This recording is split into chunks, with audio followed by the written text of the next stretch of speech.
ನೋಡಿ 2020ರಿಂದ 2022ರ ತನಕ ಈ ಕರೋನಾ ಅನ್ನುವಂತಹ ಮಹಾಮಾರಿ ನಮ್ಮನ್ನು ಹೆಂಗೆ ಹಿಂಡಿ ಹಿಪ್ಪೆ ಮಾಡಿಬಿಡ್ತು ಅನ್ನೋದೆಲ್ಲ ನಿಮಗೆ ಗಮನಿಸಿದೆ. ಜೊತೆಗೆ ಈಗ ಬೆಂಗಳೂರಿನಲ್ಲೂ ಕೂಡ ಕರೋನಾ ಮಹಾಮಾರಿ ಸಿಕ್ಕಾಪಟ್ಟೆ ಜಾಸ್ತಿ ಆಗ್ತಾ ಇದೆ. ಓವರಾಲ್ ಆಗಿ ರಾಜ್ಯದಲ್ಲಿ 38 ಕೇಸ್ ಆದರೆ ಅದರಲ್ಲಿ ಹೆಚ್ಚಿನದ್ದು ಬೆಂಗಳೂರಿನದ್ದೇ ಇದೆ.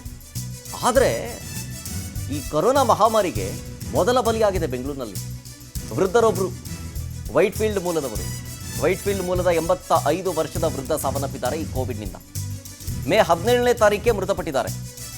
ಕೋಮಾರ್ಬಿಡ್ ಲಕ್ಷಣದಿಂದ ವೃದ್ಧ ಸಾವನ್ನಪ್ಪಿದ್ದಾರೆ ಅನ್ನೋ ಮಾಹಿತಿ ಸಿಗ್ತಾ ಇದೆ. ಜೊತೆಗೆ ಇವರಿಗೆ ಉಸಿರಾಟದ ಸಮಸ್ಯೆಯೂ ಕೂಡ ಇತ್ತು. ಜೊತೆಗೆ ಬಹು ಅಂಗಾಂಗ ವೈಫಲ್ಯಗಳು ಇತ್ತು.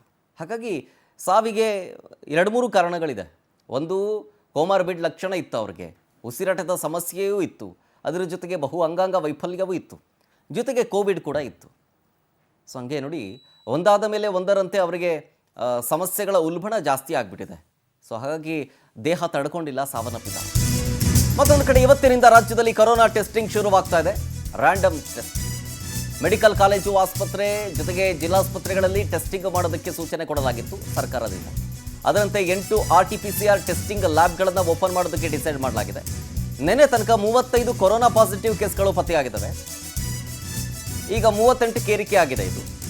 ಇದು ಮತ್ತಷ್ಟು ಏರಿಕೆಯಾಗುವ ಭೀತಿ ಹಿನ್ನೆಲೆಯಲ್ಲಿ ಸರ್ಕಾರಿ ಆಸ್ಪತ್ರೆಗಳಲ್ಲಿ ಟೆಸ್ಟ್ ಮಾಡೋದಕ್ಕೆ ಸಿದ್ಧತೆಗಳನ್ನು ಮಾಡಿಕೊಳ್ಳಲಾಗಿದೆ. ವೆರಿ ಸೆಲೆಕ್ಟೆಡ್ ಸರ್ಕಾರಿ ಆಸ್ಪತ್ರೆಗಳನ್ನು ಅಲ್ಲಿ ಕೋವಿಡ್ ಟೆಸ್ಟ್ ಮಾಡೋದಕ್ಕೆ ಸಿದ್ಧತೆ ಮಾಡಿಕೊಳ್ಳಲಾಗಿದೆ. ಪ್ರಮುಖವಾಗಿ ಗರ್ಭಿಣಿಯರು, ಬಾಣಂತಿಯರು, ಮಕ್ಕಳು, ವೃದ್ಧರು ಎಚ್ಚರದಿಂದಿರಬೇಕು ಅನ್ನುವಂಥ ಸೂಚನೆಯನ್ನು ಕೊಡಲಾಗಿದೆ. ಅದಕ್ಕೆ ಸಂಬಂಧಪಟ್ಟಂತೆ ಪ್ರಕಟಣೆಯನ್ನು ಕೂಡ ಹೊರಡಿಸಲಾಗಿದೆ.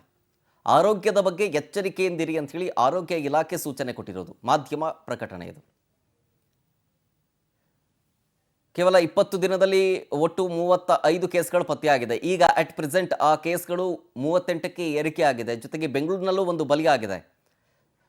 ಸಣ್ಣ ಪುಟ್ಟ ಮಕ್ಕಳಲ್ಲೂ ಕೂಡ ಈ ಒಂದು ಕೋವಿಡ್ ಸೋಂಕು ಕಾಣಿಸ್ಕೊಳ್ತಾ ಇರೋದ್ರಿಂದಾಗಿ ಆತಂಕ ಬೇಡ, ಆದರೆ ಮುನ್ನೆಚ್ಚರಿಕೆ ಇರಲಿ ಅನ್ನುವಂಥ ಸಂದೇಶವನ್ನು ಸರ್ಕಾರದಿಂದ ಒಂದು ಸೂಚನೆಯನ್ನು ಕೊಡಲಾಗ್ತಾ ಇದೆ. ಡೀಟೇಲ್ಸ್ ಕೊಡ್ತಾರೆ ನಮ್ಮ ಪ್ರತಿನಿಧಿ ಸುಚಿತ್ರಾ ಫೋನ್ ಸಂಪರ್ಕದಲ್ಲಿ. ಸುಚಿತ್ರಾ, ಒಂದು ಕಡೆ ರಾಜ್ಯದಾದ್ಯಂತ 38 ಕೇಸ್ಗಳು ಪತ್ತೆಯಾಗಿದೆ. ಅದರಲ್ಲಿ ಬಹುಪಾಲು ಬೆಂಗಳೂರಿನದ್ದೇ ಇದೆ. ಬೆಂಗಳೂರಿನಲ್ಲಿ ಒಂದು ಸಾವು ಕೂಡ ಆಗಿದೆ. ಸೊ ಹಾಗಾಗಿ ರಾಜ್ಯ ಸರ್ಕಾರದಿಂದ ಮುನ್ಸೂಚನೆ ಯಾವ ರೀತಿ ಇದೆ, ಜೊತೆಗೆ ಟೆಸ್ಟ್ ಮಾಡೋದಕ್ಕೆ ಸಿದ್ಧತೆಗಳು ಹೆಂಗಿದೆ ಅಂತ?